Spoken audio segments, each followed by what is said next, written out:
Hey everyone, this is Brian G with Right versus Left.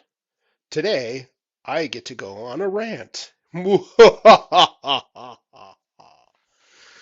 Oh, today I get to talk about a subject that none of us like to talk about, none of us like to hear about, and that is overdose deaths and the role that the left plays on it.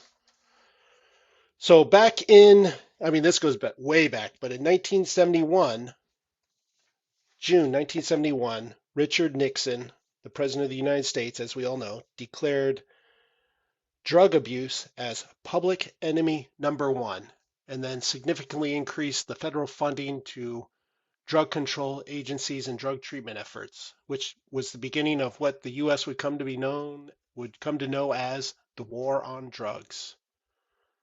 This, I think today we can say that this war on drugs has been an utter and total failure. I have charts here from website NIDA. It's a government website that shows just from 99 to 2020. So back in 1999, the death rate by overdose was below 20,000 uh, for 1999. By 2015, it had gone up to 52,404 deaths. Big jump until you hear the next two numbers. 2019, so from 2015 to 2019, it went from the 52,000 up to 70,630. Ouch. Then 2019 to 2020, from 70,600 to 91,799 deaths. 70% of those deaths are male. So 70% of 91,799 overdose deaths were male. And if I go to another chart they have syntheroid opioids, primarily fentanyl, also psychostimulants, cocaine, prescription opioids, heroin, benzodiazepine, and antidepressants. Now, all of those are pretty steady. They go up a little bit, except for synthetic opioids, which is primarily fentanyl. That was staying really steady from 99 until 2015. Well, 2014 it starts going up. 2015 it starts to shoot up. So back in 2015, it looks like it went from very low number to about 10,000. Then it jumped in 2016, 2017 up to above 30,000. And by 2020, it looks like it was almost 60,000 deaths just from fentanyl. That's 2020. And we all know with the lockdowns and the depression rates because of the lockdowns, because of the pandemic, these have only gone through the roof in the last 2 years. I was listening to a podcast yesterday where they had an expert on. They were talking about deaths from our children, the deaths of our children because of this pandemic.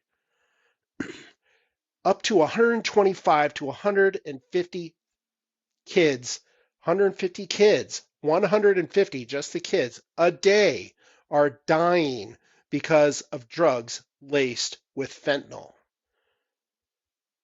Now, what role does the left play on this? We're all to blame. A lot of it has to do with family dynamics, the loss of fathers in the homes. But what role does the left play in this? Very specifically, where are these drugs coming from? Where are they coming from? That's easy. They're coming from mostly Mexico. I'm not blaming the Mexican government. I think there's things they need to do, and I think there's things we can work with them on, and we have worked on with them, but they need to do a lot more. It's the drug cartels. They come from China. China is the number one supplier of fentanyl in the world by far, bar none.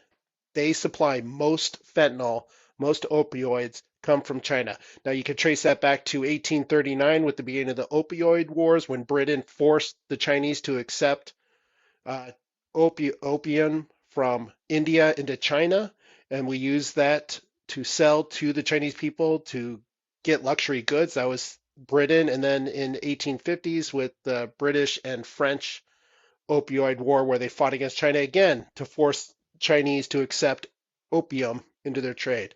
And now they are the number one supplier of opioids to the world. They ship it to mostly Mexico, down into the Americas, down towards Mexico. The cartels add it to all their drugs because it's cheap and it's extremely addictive. So you add it to cocaine or to any other drug. They ship it across the border into the US. Our kids buy it, not knowing that fentanyl's in it. They take it, and fentanyl is way more powerful than any other drug out there right now. So now they die because of this drug added to a drug they thought was something else. Bad enough they're taking cocaine or any of these other drugs, but now it's being laced without their knowledge with fentanyl, which is increasing the potency of it and is killing our kids by the hundreds, by the thousands. This is something that has to stop. And how is the left, you might ask, how is the left playing a role in this? Well, that's because they're not securing the southern border. Most of these are coming from Mexico. They're not securing the border. Our vice president declared that the southern border is secure, that it's locked down and it's secure. BS. It is not secure. They interviewed people coming across the border, illegal aliens coming across the border. They said, oh, we're coming across because the border is open. We'll come across and Biden will send us to another community where we can work and stay. That's why they're coming across, because the border's open. Everybody down in South America knows the border is open. Everybody in the world knows America's border is open, and the left is doing nothing to lock it down.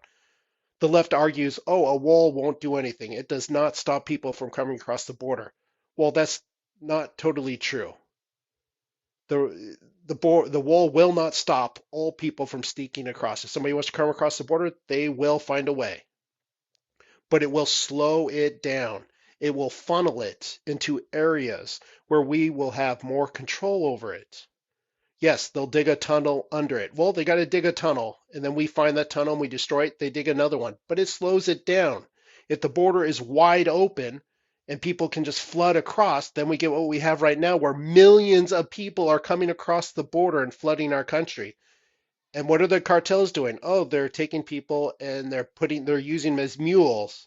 So there's millions of people coming across, and how many of those are carrying drugs? Quite a few, not all of them, definitely not all of them, but quite a few. The left needs to lock down the border. The wall won't stop it all, but it'll make it a lot harder for these cartels to bring them across.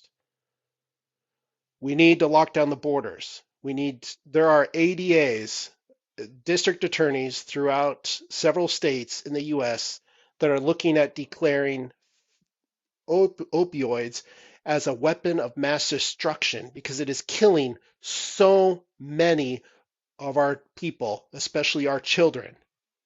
So many. 91,000 deaths from overdoses, most of those being from opioids. And that's in 2020. How many do you think it is now? Reports showing up to 125 to 150 kids dying per day. Do the math on that one. This is crazy.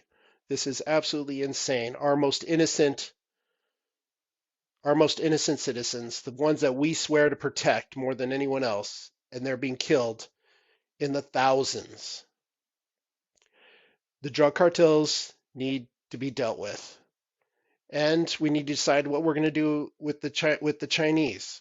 What do we do? Do we declare them a terrorist organization because of this flooding of drugs into the U.S.? I don't think that is necessarily the answer, but the Chinese government, the Communist Party, I love the Chinese. Trust me, my wife is Chinese. She's from China. My kids are Chinese. I love the Chinese people. I've spent months there. I've lived there for months. I have family there. I love China. I love the people there. But the government is complicit with this. They are absolutely complicit with this flooding of the Americas with opioids, with fentanyl, that is killing our kids. If you think that the Chinese government doesn't know about these drugs coming from flooding from China in such huge numbers, then you're totally blind. You're not even opening your eyes right now. You just have your eyes closed. China knows everything that goes on in their border. There's some small things that get by, but they they know about these drugs, and we have to decide what we're going to do about this.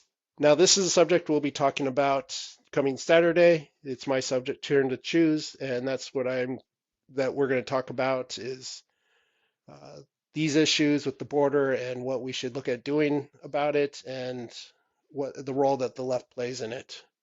Uh, which I am running over, so I will sign off here. And thanks for giving me a few minutes of your time, guys.